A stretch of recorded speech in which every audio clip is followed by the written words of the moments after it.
YouTube, this is Adam Hodson 399. I'm going to be doing my first ever YouTube video on an airsoft gun, my review of, when I get it, the Jing Gong AK-47 Tactical. Basic review, it's Jing Gong make, so it's very reliable, it's pretty cheap. I think I got mine for like £95 off of a guy that I'll never be buying again, but I know you can find them out there, about that sort of price, sometimes even cheaper sort of thing. And they do sort of AK models, MP5, everything. But this AK, brilliant. I think it's got a nice high cap mag, it's got fairly good battery power to get you started with, so I'd recommend it. Anyway, onto the gun. When you buy it, you'll get, of course, the gun, you'll get the magazine, you'll get a 1500 milliamp 8.4 volt battery. More on that later as well. You get some pack of BBs, which I've used, tactical folding ball grip thing, cleaning around jabbing rod, mag winding tool, and of course a front sight adjuster, which is actually kind of useful.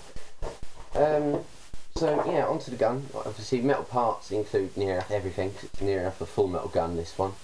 You get a flash hider, the threaded barrel, whatever cover for it, with the pin that holds it in place. You get front sight, which is fully adjustable metal.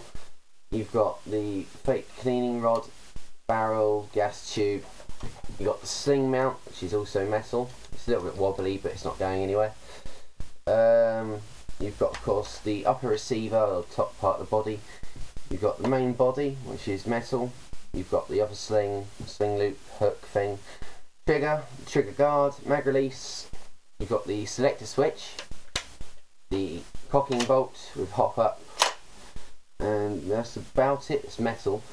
You've got the handle here, which is grip, which is plastic, done in like the tactical design. I think so. It's pretty cool. And you've got plastic magazine. You've got plastic tactical grip and a plastic stock. From the front of the gun onwards, yeah, basically, what you can do is you can attach silencers, things like that to it if you want to. All you got to do is just take off the little cover. So if you can see that, I think you can. There's a small pin just there.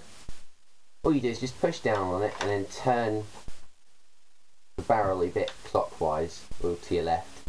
Mine's a little bit dirty at the moment because I took it to my first skirmish yesterday. So I haven't cleaned it yet, so I need to get down to doing that. But anyway, it comes off, and as you can see, when I get that out, you got a threaded barrel, so you can put silencers and whatever on there. It's good to keep it on there in skirmish if you haven't got a silencer, because it obviously keeps the barrel a little bit cleaner. So mine's a little bit dirty on the inside because I took it out at one point, but that's my fault. Also, the pin that holds it in place can be moved, so watch out. Put that there so don't lose it.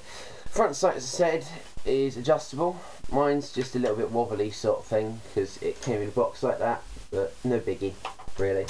If you want to adjust the sights though, sort of, as you can see, you've got the main pin there. It's actually like adjustable up or down. Just put the pin, your little adjuster tool on it, then turn it left, I think, to make it go higher, right to make it go lower, and it actually adjusts the height and how big your sort of crosshair bit is and everything. So it's a pretty good sight. Your tactical grip is of course pretty useful because you've got two grips, top and bottom, and two grips on the side. Top one can be used for anything like scopes, whatever like that sort of thing. On the sides you can have things like lasers, you could have a flashlight or something, just like secure it on and away you go kind of thing. And on the bottom you can have like underslug grenade launchers, you could have things like grips on there, which comes with one, loads of stuff. Get your grip on though, what you do is just take out the pin, slide it on, put the pin back in, and that's it really. To unfold the grip, there's a small buttony screw bit there, push it in and then twist it and it locks in place. Pretty sturdy. It's actually pretty comfy. It's just I personally prefer the feel of it without the grip because it makes it feel a bit chunkier, and it's also a bit harder if you're in, well for me, a bit harder in woodland because I like to get all of the handability I can get. So yeah. I've also forgot the metal sight here is adjustable and it's metal.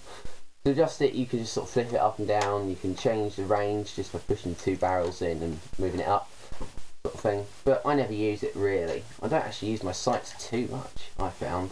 I use them occasionally, just not this. Just aim higher or adjust the hop up if you really want to, because I didn't have to. Talking of hop up, it's accessible by moving the bolt cover across. Doesn't lock in place, so if you let go of it, it'll spring back. Nice sound though, so when you like put in the mag, just sort of thing. Been doing that all day yesterday. But move it back, and instead of like your standard wheel or whatever, you've got a sliding one, which is pretty useful, quite easy to do. So all the way towards the barrel is no hop up or little hop up, and more towards the stock is actually more hop up, sort of thing. I didn't use hop up very much yesterday. I thought I'll zero it in, but you know, it fired brilliantly without the thing, so pretty good. Magazine is a plastic one, which is all good actually. It's pretty durable, as I found out. In the waffle design, sort of 600 rounds. Holds a lot, obviously. To put them in, just move up the sort of door there, pour in the BBs, can't bother to do it now.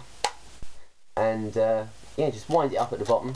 Takes a bit of winding, and then the rounds will go up the top. Either that, or you can use a mag winding tool. I meant to drop that. Mag winding tool which comes with it. Pop it in the side, in that little hole, if you can see it.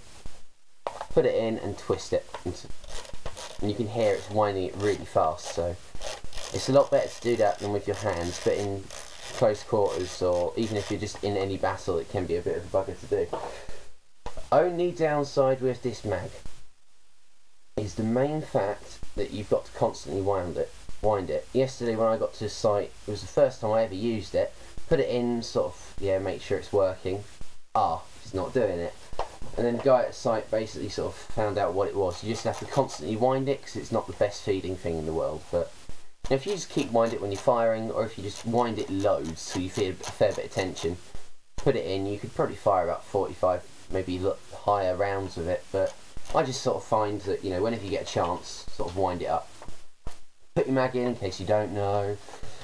You put the little clip of it in there first, gun, so it's like this, and then just pivot it upwards into the gun until you hear a positive click, so like this. Sorry, like this. And then it's not going anywhere, nice and secure. To take out the mag, just push the release button, the thing forwards, and then pull out the mag. It's pretty good, it holds in place. Only downside is, the other day I tried putting in, I think it might have been a Tokyo Marui high cap metal mag, but it wouldn't fit. It was really tight to get in, and the mag release was stuck against it, like that sort of thing, so it would easily come out. Apparently if I shave a bit off of, I think it might have been the mag or the mag release, I don't know, then it would be fine, but I've yet to test that.